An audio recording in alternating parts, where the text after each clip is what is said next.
Hi there, and welcome to the first build and review video on my channel. In this type of video, my goal is to share my experience of what it's like to build the set with all of you, and also to just give a general review of the set itself that I'm going to be describing or going to be building. I won't be able to showcase the entire building process as the camera that I have right now has limited storage on it. Hopefully I can transfer over some of the data soon to give myself more recording capabilities, or just, figure out another alternative. But yeah, the first video that we're going to be doing is on the Droideka set 75381 that came out for the May the 4th celebration on May 1st, starting on May 1st, as part of the 25th anniversary of the LEGO Star Wars and the Phantom Menace. I did a little bit of a review in my last video that I did covering some of the May the 4th sets, as well as a couple other Star Wars sets from this year, but this will be a more specific review of the Droideka. Yes, it does come with 583 pieces and a minifig scale Droideka, along with the larger model, which is 8 inches tall by 6 inches wide. Again, these videos are to review more of the building side of the building experience side of things, and just how the model or toy functions as compared to other past Legos, or compared to other buildable toys, I guess. Anyway, that's all for this portion. Let's get into the building and sorting.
Yeah, I guess not much to say here. Other than that, we're going to start sorting parts.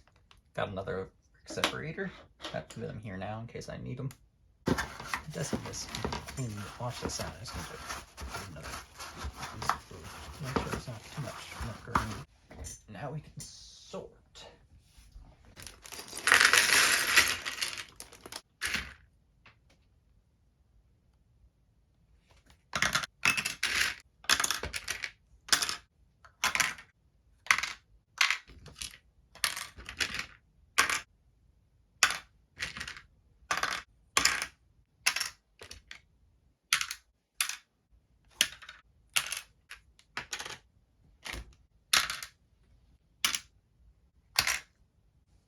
Seven minutes, jeez.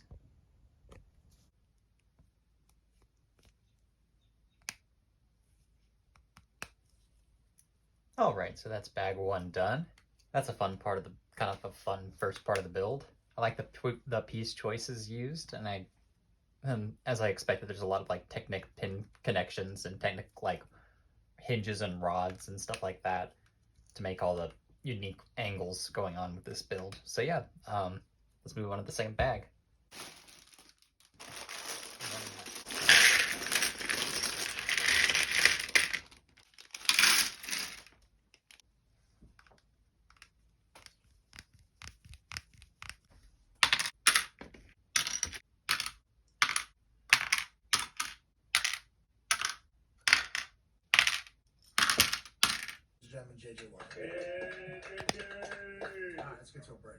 Alright, just gotta finish putting these legs together.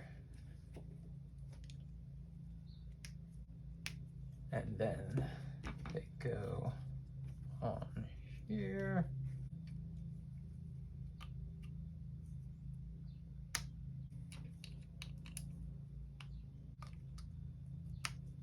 All right, there it is so far. It's pretty cool. Already stands by itself.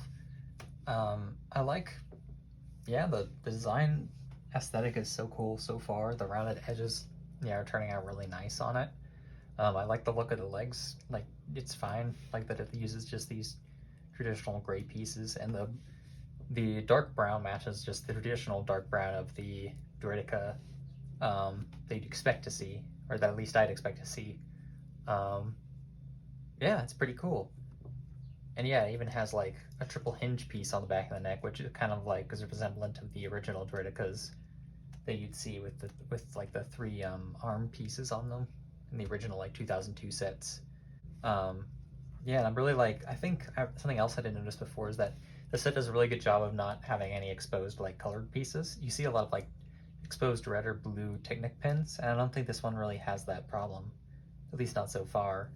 It doesn't really show on the box either, so it looks like this build should end up looking pretty clean. Yep, excited to finish it. Okay, next bag.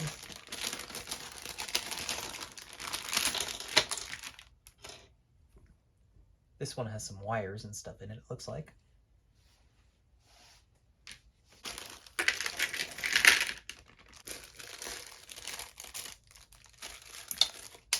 Oh no.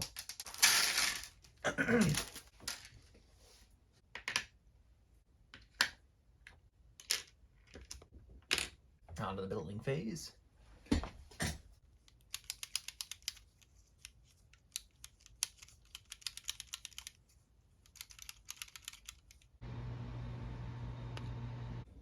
This is starting to get pretty cool.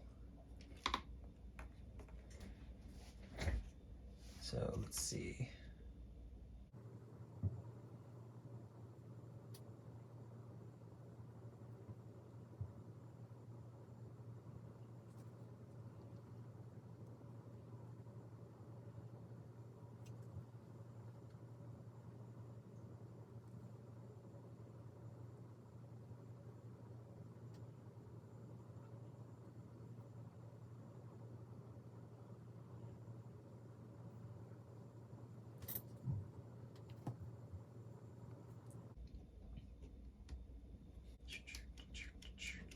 That's really cool.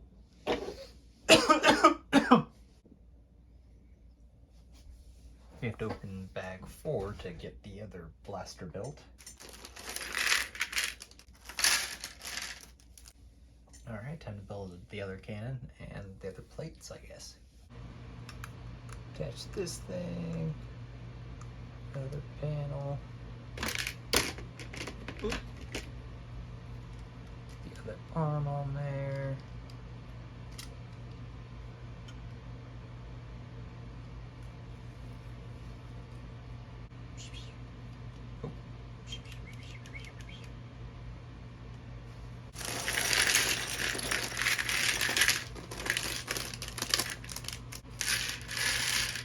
You put it higher up on your list. I'm gonna just be honest. There's a few episodes in the SpongeBob flings us into the sea, swallowed by a giant clam, and then Mr. Krabs proceeds to use SpongeBob and Squidward as bait in order to get this clam in a Jaws-like tribute episode to come back retrieve.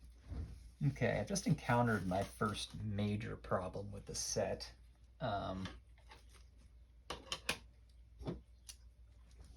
Not a problem, but like it's just a tricky building step. I have to get these two little long rod peg, or whatever we call them, Technic rods, from here and put those rods in that hole and in this hole and that hole and fix them together. But it's proven to be quite tricky because at the same time you have to keep this thing down so that you get all 3 in properly.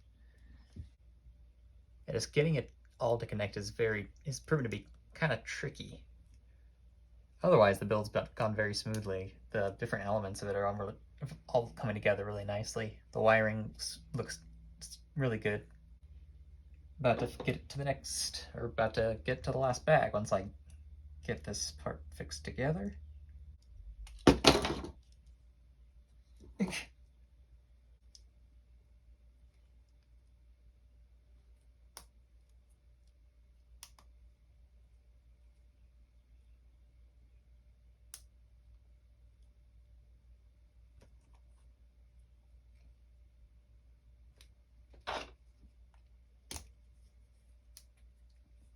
There we go.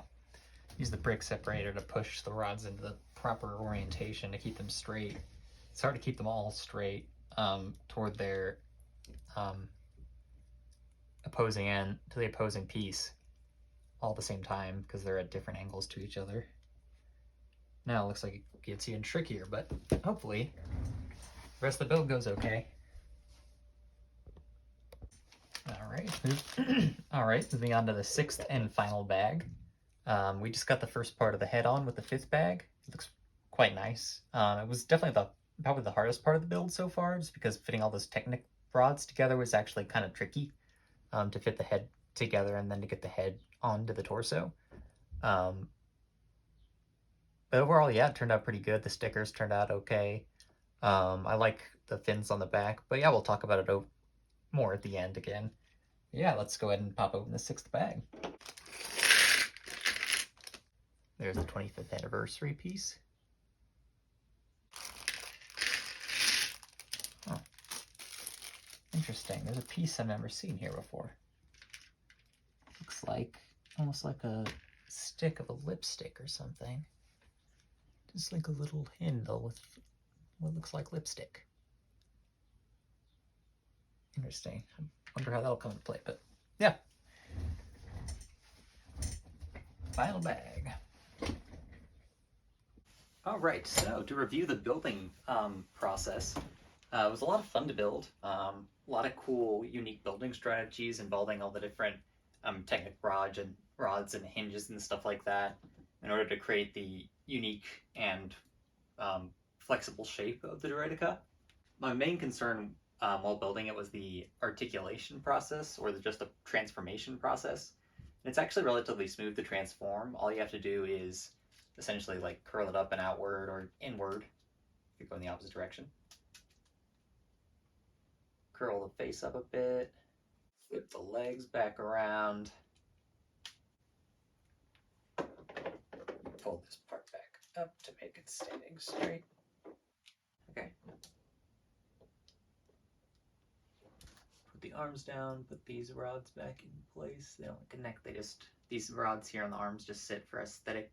They don't connect to anything, so they just put them back down into place. And that's pretty much it. Yeah, so not too crazy difficult to transform. Getting the exact pose you want might take a minute. But yeah, all you have to do is flip the legs around and expand the arms back out and move these panels in and out on the side here. Yeah, some people, the only flaw with the articulation might be the fact that the legs don't flip around. They're not connected on any joint that allows them to rotate. You have to physically pull them out of their axle in order to put them back on upside down, or whichever, upwards or downwards. But otherwise, the articulation is really cool. The entire head has hinges on it, so it moves up and down, in and out. Well, not in and out, but it moves up and down and curls back, forward and backward. The back of the head has 5 different panels that you can pull in and out to give it an even more like aesthetic or flair if you want to, which also gives like the unique shape of the back of the Droideka's head, which is kind of where it tapers off to a point, sort of.